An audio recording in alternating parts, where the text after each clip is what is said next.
Student, তোমরা যেটা ক্যালকাটা ইউনিভার্সিটির আন্ডারে ফিফথ সেমিস্টারের ছাত্রছাত্রী আছো, অর্থাৎ সিবিসিএস সিলেবাস অনুযায়ী এবারে তোমরা ফিফথ সেমিস্টারে সাপ্লিমেন্টারি পরীক্ষা দেবে এবং তোমাদের এলসিসি ইংলিশ অর্থাৎ এলসিসি ইংলিশে তোমাদের সাপ্লি আছে।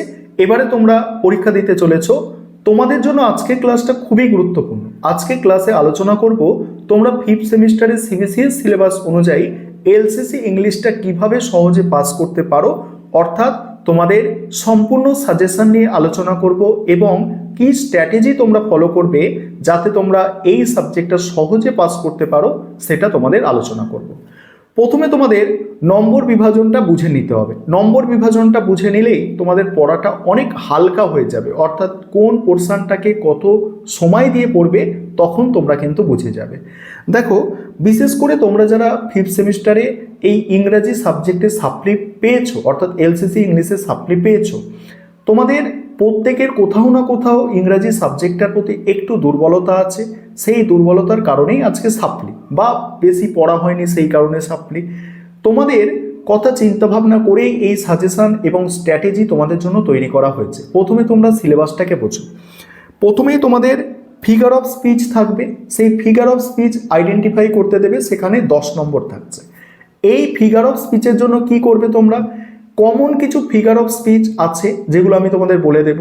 সেই কমন কিছু ফিগার অফ স্পিচ দেখে যেতে হবে, যেগুলো পরীক্ষায় বারবার ঘুরিয়ে ফিরিয়ে আসে, সেগুলো দেখে গেলে। এবং এরপরে তোমাদের প্রিভিয়াস ইয়ার্সের প্রশ্নপত্রে যে ফিগার অফ স্পিচগুলো আছে সেগুলো যদি দেখে যাও, 10 নম্বরের মধ্যে তোমরা 5-6 নম্বর এখান থেকে তুলে আনতে পারবে।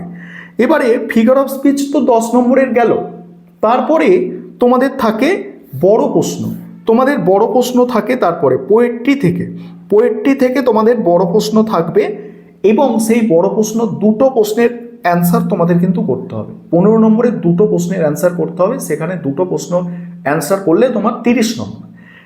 এই যে 30 নম্বরের পোর্শনটা থাকছে, ঠিক আছে, এই 30 নম্বর যে থাকছে পোয়েট্রি থেকে, ঠিক আছে, এই 30 নম্বরের জন্য তোমরা কি করবে, 30 নম্বরের জন্য তোমাদের কিছু আমি সাজেশান বলে দেব এবং অ্যান্সারও কিভাবে লিখতে হয় সেগুলো আমি তোমাদের দেখাবো, সেগুলো তোমরা করে নিচ্ছ। এবং তারপরে রাইটিং, স্টোরি রাইটিং থাকে তোমাদের 10 নম্বর। স্টোরি রাইটিং তোমাদের 10 নম্বর থাকে।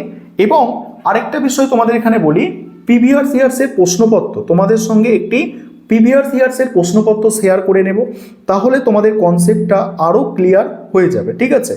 প্রিভিয়াস ইয়ার্সের প্রশ্নপত্র তোমাদের সঙ্গে শেয়ার করব।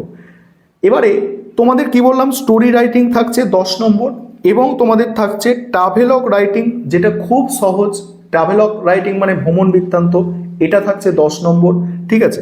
এবং শেষে একটা অ্যাডভাইসমেন্ট ম্যাটারের ওপর রাইটিং থাকছে, সেটা 5 নম্বর। এই হচ্ছে তোমাদের কোয়েশ্চেন প্যাটার্ন। এবারে বলি যে তোমাদের পাস করার জন্য সবথেকে বেশি গুরুত্ব যেগুলো দিতে হবে, ঠিক আছে, বেশি গুরুত্ব দিতে হবে তোমাদের এই 15 নম্বরের প্রশ্ন। 15 নম্বরের প্রশ্ন যদি দুটো অ্যান্সার করে আসতে পারো, সেখানে যদি খুব বেশি নম্বর নাও পাও, একটা প্রশ্নে যদি 10 নম্বর করেও পেয়ে যাও, ঠিক আছে, তাও তোমার 20 নম্বর।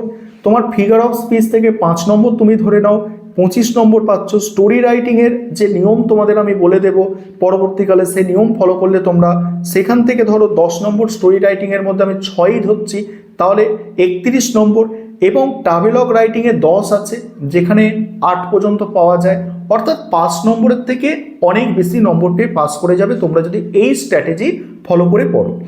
আজকে তোমাদের যে পোয়েট্রিগুলো আছে, ঠিক আছে, যে পোয়েট্রিগুলো আছে সেই পোয়েট্রি থেকে গুরুত্বপূর্ণ প্রশ্নের সাজেশন নিয়ে আলোচনা করব। আরেকটা বিষয় বলি, তোমরা অনেকে ফিফথ সেমিস্টারের এলসিসি ইংলিশের স্টাডি মেটেরিয়াল পারচেস করতে চাইছিলে। বলে রাখি তোমাদের স্টাডি মেটেরিয়াল কিন্তু রেডি আছে।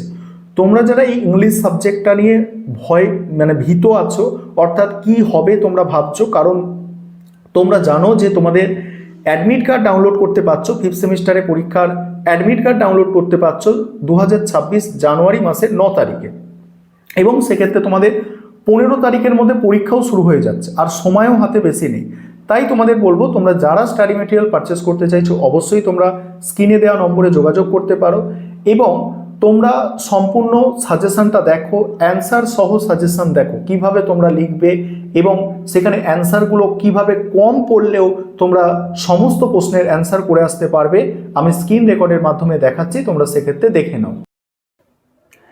এবারে তোমরা দেখো যেভাবে তোমাদের পোয়েট্রি থেকে পড়তে হবে, অর্থাৎ যেভাবে তোমাদের তৈরি করতে হবে সেটা এবার একটু বুঝে নাও।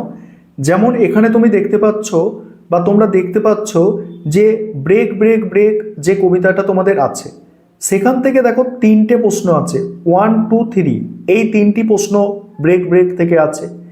যেমন প্রথম প্রশ্ন হচ্ছে টেনিসনের ব্রেক ব্রেক ব্রেক এর বিষয়বস্তু আলোচনা করো। দ্বিতীয় প্রশ্ন আছে ব্রেক ব্রেক ব্রেক কবিতাটির শোকের কবিতা বিবেচনা করো। 3 নম্বর প্রশ্ন আছে যে টেনিসনের ব্রেক ব্রেক ব্রেক এর সমালোচনামূলক আলোচনা। দেখো এই যে 3টে প্রশ্ন তোমরা সাজেশনের মধ্যে দেখতে পাচ্ছ এখন, তার মধ্যে তোমরা যদি এই প্রথম যে প্রশ্নটা ভালো করে যদি করে নাও যে টেনিসনের ব্রেক ব্রেক ব্রেক এর বিষয়বস্তু, দেখো তোমরা যে প্রথমটা যেটা আছে যে টেনিসনের ব্রেক ব্রেক ব্রেক এর বিষয়বস্তু যদি তোমরা ভালো করে নাও, তাহলে ব্রেক ব্রেক থেকে যা প্রশ্ন আসুক তোমরা যদি বুঝে উঠতে না পারো, তাহলে সেই বিষয়বস্তুটাও তোমরা যদি লিখে দিতে পারো, তাহলে কিন্তু তোমাদের ভালো নম্বর আশা করা যায়। এবারে অ্যান্সার কিভাবে তোমরা লিখবে সেটা একটু এবারে বুঝে নাও তোমরা। এবারে তোমরা দেখে নাও অ্যান্সার কিভাবে তোমরা লিখবে সেটা এবারে একটু তোমরা দেখো যেমন প্রথম প্রশ্ন যেটা তোমাদের আমি বলেছিলাম যে দেখো প্রথম প্রশ্ন আছে কি, প্রথম প্রশ্ন হচ্ছে এখানে সাবটেন্স লিখতে, অর্থাৎ বিষয়বস্তু লিখতে। দেখো অ্যান্সারটা তোমরা দেখো, আমি স্ক্রল করে যাচ্ছি, অ্যান্সারটা তোমরা দেখো কিভাবে তোমাদের অ্যান্সার লিখতে হবে তোমরা সেটা দেখে নাও। দেখো অ্যান্সারটা তোমরা দেখো, আমি স্ক্রল করে যাচ্ছি। এইভাবে আমাদের স্টাডি মেটেরিয়াল তৈরি করা হয়েছে খুব সুন্দর সহজ সরলভাবে। বিশেষ করে তোমরা যারা ইংরাজিতে একটু দুর্বল ছাত্রছাত্রী আছো তোমাদের কথা চিন্তা করে, দেখতেই পাচ্ছ। এবং সেই অ্যান্সারটার সম্পূর্ণ বাংলা তোমরা এইভাবে পাবে। দেখো অ্যান্সারটার বাংলাটাও তোমরা কিন্তু এইভাবে পাবে, যাতে তোমাদের পড়তে সমস্যা না হয়, ঠিক আছে। এবং পরবর্তীকালে তোমাদের এই এলসিসি ইংলিশের ওপর আজকে তোমাদের স্ট্র্যাটেজি বলে দিলাম এবং একটা কোয়েশ্চেন পেপারও দেখাবো। দেখো দ্বিতীয় প্রশ্ন এটা আছে যে consider the poem break break break, ঠিক আছে, একটা মর্নিং পোয়েম কিনা, দ্বিতীয় প্রশ্ন যেটা ছিল তার অ্যান্সার। এবং পরবর্তীকালে তোমাদের আমি স্টোরি রাইটিং, ট্রাভেলগ রাইটিং এগুলোর সাজেশান নিয়ে আসবো। এবং তোমাদের যে ফিগার অফ স্পিচ আছে, প্রিভিয়াস ইয়ার্সের ফিগার অফ স্পিচ, সেগুলো তোমাদের আলোচনা করব। এবং আরও যে বিষয়গুলো আছে সেগুলো আলোচনা করার চেষ্টা করব। তবে সময় খুব কম, তোমরা যারা স্টাডি মেটেরিয়াল পারচেস করতে চাইছো অবশ্যই তোমরা যোগাযোগ করে নেবে। আমাদের এই ধরনের স্টাডি মেটেরিয়াল কিন্তু রেডি আছে, ঠিক আছে।